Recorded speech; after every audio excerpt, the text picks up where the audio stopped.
जय हिंद दोस्तों। कैसे हैं आप लोग। आशा करता हूं आप सभी अच्छे होंगे और आप लोग अपनी तैयारी में जुड़े हुए होंगे। आरपीएफ एसआई 2024 का एग्ज़ाम 2 दिसंबर से शुरू हो रहा है और एग्ज़ाम के लिए रेलवे ने एग्ज़ाम सिटी जारी कर दिया है। आप लोग रेलवे के ऑफिशियल वेबसाइट से आप लोग एग्ज़ाम सिटी चेक कर सकते हैं और जिस भी डेट को आपका एग्ज़ाम होगा उससे 4 दिन पहले से आप लोग अपना एडमिट कार्ड डाउनलोड कर पाएंगे। इस वीडियो में हम लोग बात करेंगे कि आरपीएफ एसआई 2024 का क्या एग्जाम पैटर्न रहने वाला है, कहां कहां से प्रश्न पूछे जाएंगे, कितने घंटे का एग्जाम होगा, क्या सिलेबस है और physical efficiency test, physical measurement test का क्या क्राइटेरिया है। तो पूरे वीडियो को आपको ध्यान से देखना है और यदि आप लोग चैनल पर पहली बार आए हैं या अभी तक भी सब्सक्राइब नहीं किए हैं तो कर लें, ताकि जो भी रेलवे के आगे के अपडेट हो उसकी सही और ऑफिशियल जानकारी आपको मिल सके। तो दोस्तों आप लोग यहाँ पे सबसे पहले ये देखिए कि रेलवे में जो आरपीएफ एसआई की वैकेंसी आई थी वो मात्र 452 पोस्ट पे ही 452 पोस्ट पे जो एलिजिबल कैंडिडेट है, देख सकते हैं ये एक आरटीआई का जवाब है, जिसमें ये आरटीआई में बताया गया था कि सेंट्रलाइज्ड एम्प्लॉयमेंट नोटिफिकेशन 01/2024 एसआई यानी कि सब इंस्पेक्टर में जो कुल एलिजिबल कैंडिडेट है वो देख सकते हैं 15,38,060 यानी 15,38,000 बच्चे हैं जो एलिजिबल हैं और इतने बच्चे एग्जाम देने के लिए तैयार हैं। यदि इसमें अटेंडेंस 50% प्लस भी रहता है तो लगभग 7.5 लाख या 8 लाख बच्चे एग्जाम देने वाले हैं। तो 8 लाख बच्चों में से मात्र सिलेक्शन किनका होगा, मात्र 452 बच्चों का ही सिलेक्शन होने वाला है। तो देख सकते हैं कंपटीशन कितना टफ है। इसके बाद हम लोग आगे बढ़े और एग्जाम पैटर्न की बात करें तो आप लोग यहाँ पे देख सकते हैं जो रिक्रूटमेंट प्रोसेस है वो टोटल 4 स्टेजेस में कंडक्ट कराए जाएंगे। सबसे पहले आपका ऑनलाइन एग्जाम होगा, उसके बाद ऑनलाइन एग्जाम के बेसिस पे कैंडिडेट को physical efficiency test, physical measurement के लिए बुलाया जाएगा। उसके बाद डॉक्यूमेंट वेरिफिकेशन होगा। डॉक्यूमेंट वेरिफिकेशन के बाद जो भी कैंडिडेट होंगे उनका आगे मेडिकल कंडक्ट कराया जाएगा। आप लोग यहाँ पे देख सकते हैं जो आपका एग्जाम पैटर्न है, एसआई का जो एग्जाम 2 दिसंबर से शुरू हो रहा है उसका एग्जाम पैटर्न क्या है। तो टोटल 1.5 घंटे का एग्जाम होगा, 90 मिनट आपको समय दिया जाएगा। टोटल 120 क्वेश्चन पूछे जाएंगे। 1.5 घंटे का समय, 120 प्रश्न पूछे जाएंगे। हर क्वेश्चन है जो 1 नंबर का रहेगा और आपका निगेटिव मार्किंग भी यहाँ पे 1/3 रहने वाला है। अब जो प्रश्न पूछे जाएंगे कहां कहां से, तो अरिथमेटिक का जो पोर्शन है यानी जो मैथ का पोर्शन है वहां से 25 सवाल पूछे जाएंगे। मैथ का आप लोग सिलेबस देख सकते हैं, नंबर सिस्टम से प्रश्न पूछे जाएंगे, whole number, decimal, fraction, relationship between numbers, fundamental arithmetical operation, percentage, ratio, proportion, average, interest, उसके बाद profit and loss, discount, use of tables and graph, mensuration, time and distance and etcetera. ये math का syllabus है। Reasoning का जो syllabus है यानी कि रीजनिंग से भी 35 प्रश्न पूछे जाएंगे। मैथ से 35 प्रश्न और रीजनिंग से 35 प्रश्न, जिसमें सिलेबस देख सकते हैं एनालॉजी है, सिमिलैरिटी है, ब्लड रिलेशन है, उसके बाद वर्बल और नॉन वर्बल के क्वेश्चन रहेंगे। उसके बाद नंबर सीरीज है, अल्फाबेटिकल नंबर सीरीज या आपका नंबर सीरीज है, कोडिंग डिकोडिंग है, स्टेटमेंट कंक्लूजन है। तो ये जो रीजनिंग के बेसिक सिलेबस है, जो रेलवे के सिलेबस जो सभी एग्जाम में पूछे जाते हैं वही सिलेबस है। और जनरल अवेयरनेस में आपसे हिस्ट्री पूछा जाएगा, इकोनॉमिक्स पूछा जाएगा, उसके बाद पॉलिटी, ज्योग्राफी, करंट अफेयर, और ये जो टोटल प्रश्न रहेंगे वो 50 रहेंगे और इसमें साइंस का भी पोर्शन रहेगा।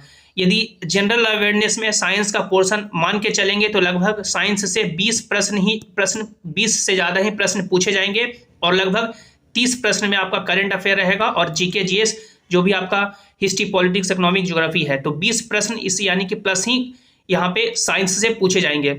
तो ये आपका सिलेबस है कि मैथ से 35 क्वेश्चन, रीजनिंग से 35 क्वेश्चन और जीके जीएस मिलाकर के, करंट अफेयर मिलाकर के 50 प्रश्न, टोटल 120 क्वेश्चन हो गया 120 नंबर का। और इसी 120 नंबर में से आपका मेरिट लगेगा। एग्जाम आपका एक ही होगा, जो एक एग्जाम होगा उसी के बेसिस पे मेरिट लगेगा और आपको फिजिकल एफिशिएंसी टेस्ट और फिजिकल मेजरमेंट के लिए बुलाया जाएगा। इस बार आरपीएफ की जो वैकेंसी आई है वो जोन वाइज या बोर्ड वाइज वैकेंसी नहीं आई है। तो जो भी कट ऑफ जारी होगा वो ऑल इंडिया लेवल पे जारी होगा। ऑल इंडिया लेवल पे आपका कट ऑफ जारी होगा, जितने भी बच्चे एग्जाम देंगे उसी के बेसिस पे कट ऑफ जारी होगा कि कितने बच्चों का यानी कि रिजल्ट हुआ। वो कट ऑफ रेलवे डिसाइड करेगी, क्योंकि उनको जो संख्या लेनी है वो देख सकते हैं जो कैंडिडेट एग्जाम देंगे उसमें से देख सकते हैं फिजिकल एफिशिएंसी टेस्ट और फिजिकल मेजरमेंट टेस्ट के लिए 10 टाइम्स कैंडिडेट है जो क्वालिफाई किए जाएंगे। आप लोग यहाँ पे पढ़ सकते हैं, candidate shortlisted on the basis of their performance in CBT shall be called for physical efficiency test, physical measurement test and document verification to the extent 10 times of the number of vacancy in each category। यानी जितनी भी vacancy है उस vacancy का 10 times candidate हैं जो qualify किए जाएंगे। तो वैकेंसी आपका 452 है, इसको 10 टाइम्स करेंगे तो 4520 बच्चे ही क्वालिफाई करेंगे, यानी लगभग 8 से 9 लाख बच्चे जो एग्जाम दे रहे हैं। ऐसे एलिजिबल बच्चे तो 15 लाख प्लस है, लेकिन अटेंडेंस लगभग 50 से 60% ही रहता है। तो लगभग यदि 8 से 9 लाख बच्चे एग्जाम दे रहे हैं तो उसमें से मात्र 4520 बच्चों का ही रिजल्ट होगा फिजिकल एफिशिएंसी टेस्ट और फिजिकल मेजरमेंट के लिए बुलाया जाएगा। अब जो कैंडिडेट 4520 बच्चे फिजिकल एफिशिएंसी टेस्ट और फिजिकल मेजरमेंट के लिए क्वालिफाई होंगे, उनका आप लोग देख सकते हैं क्या क्या क्राइटेरिया है। फिजिकल एफिशिएंसी टेस्ट के लिए सबसे पहले मेल कैंडिडेट की बात करें तो उनको 6.5 मिनट का समय दिया जाएगा और 1600 मीटर दौड़ना होगा। लॉन्ग जंप मेल कैंडिडेट को 12 फीट करना होगा, हाई जंप है जो 3 फीट 9 इंच करना होगा। फीमेल कैंडिडेट को 4 मिनट का समय दिया जाएगा 800 मीटर दौड़ने के लिए। लॉन्ग जंप है जो 9 फीट करना होगा और हाई जंप है जो 3 फीट करना होगा। उसके बाद फिजिकल मेजरमेंट टेस्ट में आप लोग यहाँ पे देख सकते हैं जो मिनिमम हाइट मांगा जा रहा है मेल कैंडिडेट के लिए यूआर, ईडब्ल्यूएस और ओबीसी के लिए वो 165 सेंटीमीटर और फीमेल के लिए 157 centimetre. SC ST male candidate के लिए 160 सेंटीमीटर और फीमेल कैंडिडेट के लिए 152 सेंटीमीटर। और ये जो अलग अलग कम्युनिटी दिया हुआ है आप लोग यहाँ पे देख सकते हैं। मेल कैंडिडेट के लिए चेस्ट एक्सपेंशन का क्राइटेरिया है कि जो यूआर, ईडब्ल्यूएस और ओबीसी के हैं उनका बिना फुलाए हुए 80 होना चाहिए और फुला करके 85 होना चाहिए। एससी एसटी के लिए है कि बिना फुलाए हुए 76.2 होना चाहिए और फुला करके 81.2 होना चाहिए। ये जो आपको फिजिकल एफिशिएंसी टेस्ट और फिजिकल मेजरमेंट टेस्ट क्राइटेरिया है ये क्वालिफाइंग इन नेचर है, ये आपको क्वालिफाई करना ही होगा। यदि आप लोग इसमें फेल हो जाते हैं तो फिर आप लोग भर्ती से बाहर हो जाएंगे। यदि आप लोग ये दोनों क्राइटेरिया पास करते हैं तो जितना आप लोग नंबर लेके आए हैं 120 में से उसके बेसिस पे डॉक्यूमेंट वेरिफिकेशन के लिए आपको बुलाया जाएगा। डॉक्यूमेंट वेरिफिकेशन के बाद आपको मेडिकल के लिए बुलाया जाएगा।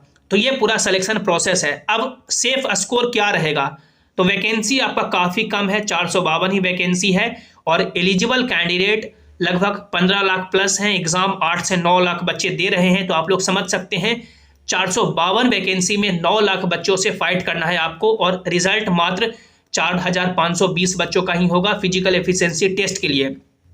तो क्या सेफ स्कोर रह सकता है जो आपका एग्जाम शुरू हो रहा है 2 दिसंबर से।